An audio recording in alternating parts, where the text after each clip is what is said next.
Thank you. Thank you very much, Alberto. Thank you, Nicole. Thank you, organizer of this very good occasion to meet, albeit in this virtual way. Do you see my presentation? Yes. Okay, thank you. So as you said, my title is quite long, but you already said it, so I don't repeat it. Thank you also to Giacomo, because in his presentation he emphasized this tension between the vulnerability of the medium and the vulnerability of the user, and I think that this tension is crucial also for me. It's a good occasion to connect this my presentation with your. In the time I have, what I would like to do is to first of all to present you a brief theoretical framework in order to work with this category. Sorry, the category of vulnerability, which is very interesting to me. And then I'll try to use some example in order to verify this idea of vulnerability connected with the post-media society. Of course, I use the word post-media, referring it to Ruggero Ruggiani work. So, as a semiotician, I of course like to reflect on the words. The word vulnerability is etymologically connected with the idea of the vulnus, and also is semantically connected with the idea of the breach, which has to be taught, in my opinion, is an analytical category. So related, I don't see, okay. Related to a condition of vulnerability of the contemporary context that has to be understood as a crisis between the media and the subject you use them, and here is the connection with the idea by Giacomo Nencioni. And we know that in post-media society, utilizing media is not only to doing something with smartphones, television, cinema, and so on, but it's in a certain way inhabiting them and experiencing through them ourselves and the world. So what is a breach? We have several examples of breaches, classical breaches. Of course, a breach is something a virus like coronavirus can identify in our body in order to enter it and to damage it. But also we have architectural breaches, a very historical example like the breach of Porta Pia, la breccia di Porta Pia. So we have a wall which is built in order to protect Vatican City, but the wall can be destroyed in order to enter. We have also informatic breaches. For example, this is a very famous case, the case of the SQL slammer, who was a virus, a worm, a Trojan, call it whatever you like, which created lots of problems all around the world. So what do these very heterogeneous phenomena have in common? The fact that these phenomena present a kind of a triadic structure. There is a value object. This object has a more or less strong defense fence in order to be protected. This fence is a vulnus, and there are one or more external agents who, for different purposes, go beyond the fence, exploiting a pre-existing breach or opening one to acquire, destroy, violate, and manipulate the protector object. So, the problem is, what kind of objects are we talking about? Of course, we know there are simple objects, money, property, goods, services. All these objects are very easily ontologically identifiable, so we can immediately understand what money is and what is the value of money for us. But there are also, in post-media society, complex cultural objects like identity, like reputation, self-realization apparatuses, and so on and so forth. And the same is for the external agent.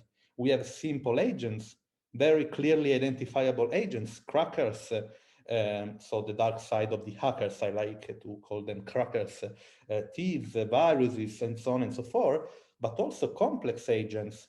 which are cultural constructs, shared social issues, the very well known in our fields, filter bubbles, toxic communities, etc. So my core object is the face, because I think the face is the more vulnerable identity object nowadays in post-media society.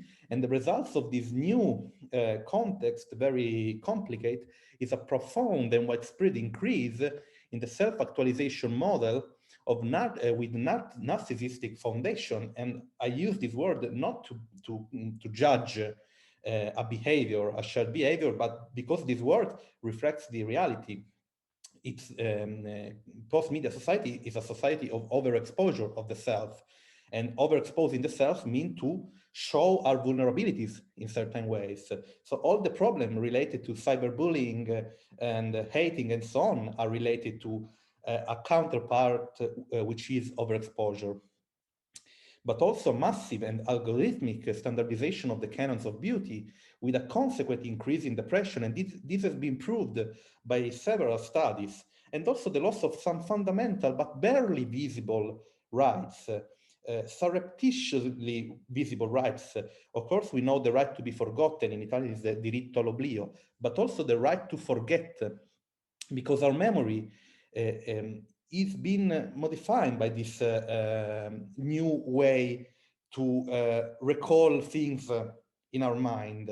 In social media context, we put our present, and our presence becomes past. And if we want to remove it, and removing something from our mind is a very typical operation our brain does in order to protect us, is more and more difficult to do it with functions on Facebook like memories and so on and so forth. So the transformation of our memory in discrete quantities is also a new way, a new form of vulnerability of ourselves.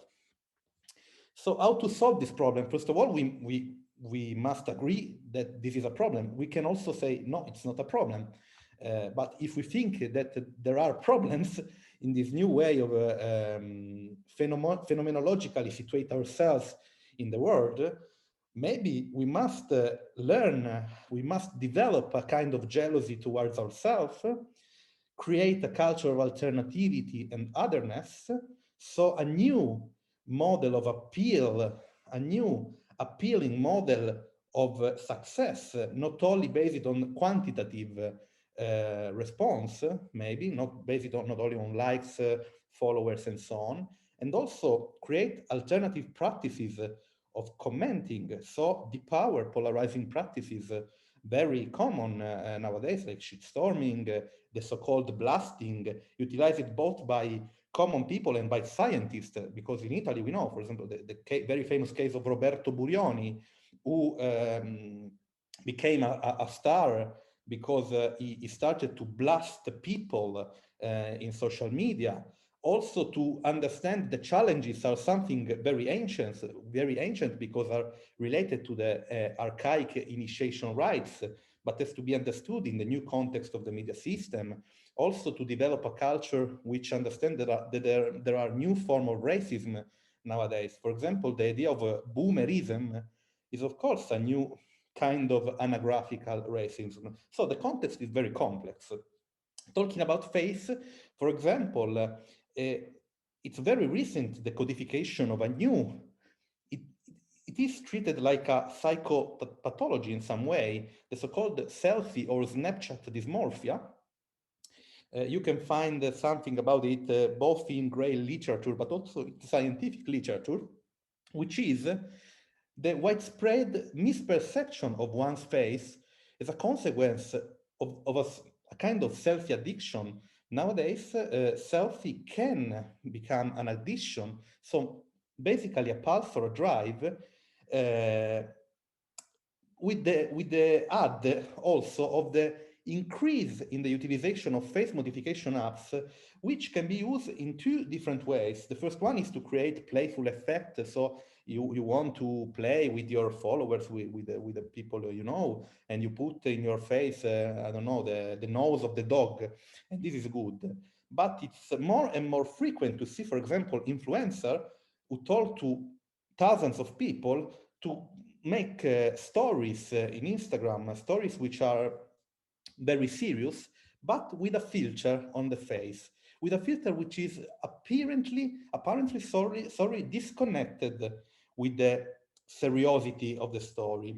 So this idea that the filter bubble is not anymore a metaphorical filter bubble related to ideologies and so on, but also very, very strictly related with the resemblance and the proprioception of our resemblance. Here we have two studies. The first one is from 2017. The American Academy of Facial Plastic and Reconstructive Surgeons declares that 42% of surgeons reported patients seeking cosmetic procedures for improved selfies and pictures on social media platforms. And also we have a study in 2019 called, and the title is quite eloquent, Picture Perfect, the relationship between selfie behavior, self-objectification, and depressive symptoms. So I think it's quite clear that there is a new form of vulnerability of the self.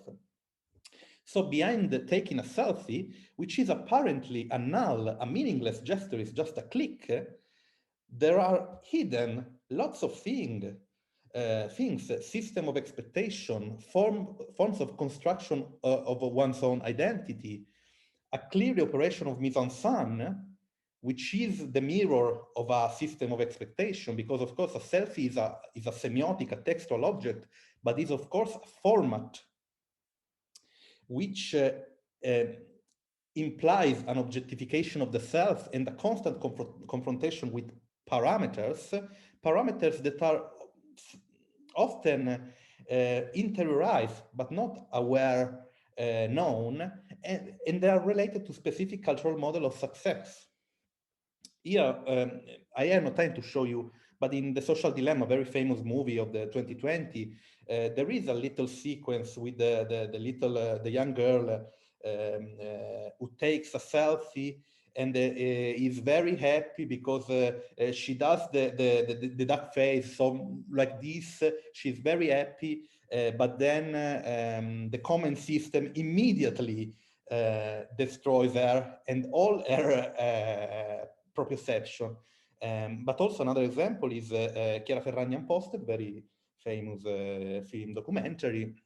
Here it's interesting because Chiara Ferragni at a certain point says whatever you want to do, you can do it. Qualunque cosa tu voglia fare, puoi farla, which is a very Disneyan sentence, but the point is, what do you want to do?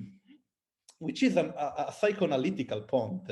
Jacques Lacan codified the category of the che vuoi.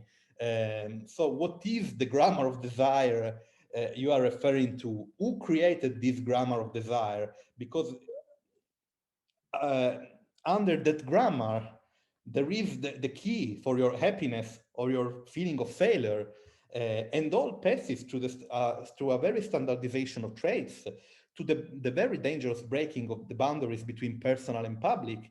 But also, if we want to refer to classical references, think of Frederick Jameson idea of postmodern society, the idea that in postmodern society, which is very colorful, very playful, and so on and so forth, there is no history. There is an eternal present which blends history into it. And a very famous, a very quite good example, which says us that postmodern society and post-media society are the same thing, is the Holocaust challenge on TikTok, which was maybe a challenge where with a filter, with a facial filter, in what rhetorically we could call a prosopopeia, so leading people who pretend to be dead. They made up their faces and impersonated people dead in the Nazi lager during the deportation, the Shoah. As you can see, is exhibitionism as a way to recall history. And we are all film scholars. We all know the controversy about that famous frame by Gillo Pontecorvo in Capot, and how Jacques Rivette used to say that the close-up frame was a kind of aberration. So these problems are not problems to be taught as ethically exclusively related to contemporary society, but we must notice that in contemporary society, something is changing. Another example, we all know this photograph and other similar photograph of Jake Angeli, the Viking. So in the first days of 2021, a very wonderful year like 2020, a group of people attacked the Capitol Hill, and the dynamics were very similar to the dynamics of the so-called Black Bloc. But there was a strong difference, because the so-called Black Blocs usually base their strategy on anonymity. So they cover their face, they wear black suits in order to be an indistinct mass. While here, the strategy was exactly the opposite, was to show the faces, because the objective was double. The first one was to attack Capitol Hill, but the surreptitious objective was to go viral. So exhibitionism is a political act, as a way to interpret and inhabit contemporary history. And these put in strict relationship, in strict comparison, the vulnerability of medium and the vulnerability of user.